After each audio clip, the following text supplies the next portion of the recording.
These worms are not your everyday garden worm, but a nematode worm called caenorhabditis elegans, or C. elegans for short.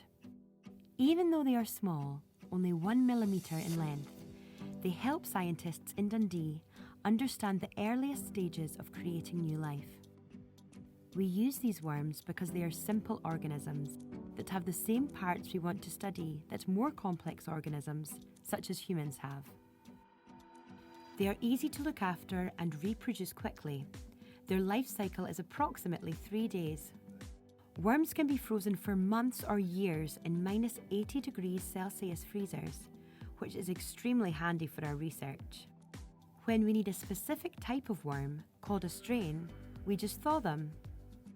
We grow these worms in plastic plates containing some basic nutrients and their food, bacteria, and keep them at their normal living temperature of 15 to 23 degrees Celsius. Let's get back to our research and what we use the worms for. We use a specific type of cell, the oocyte, from the worm in our experiments. Oocytes become an egg through a process called gamete formation, which is exactly the process that we study.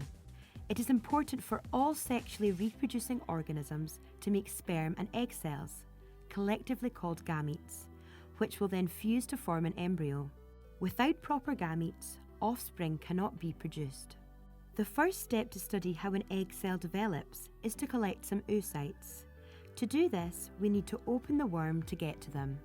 We then record the live oocytes we have dissected from worms and observe what happens under a fluorescence microscope. We film the key steps that happen during egg cell formation.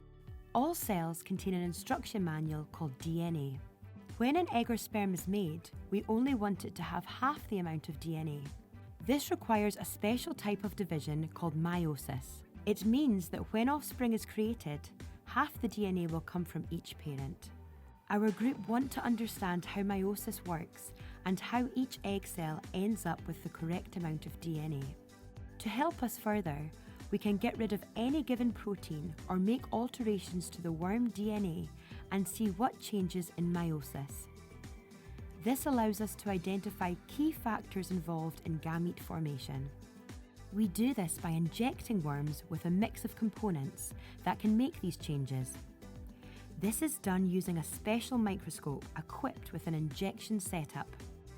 We used this method in our recent work to show that a protein called PP2A is essential for several steps to guarantee that meiosis happens correctly.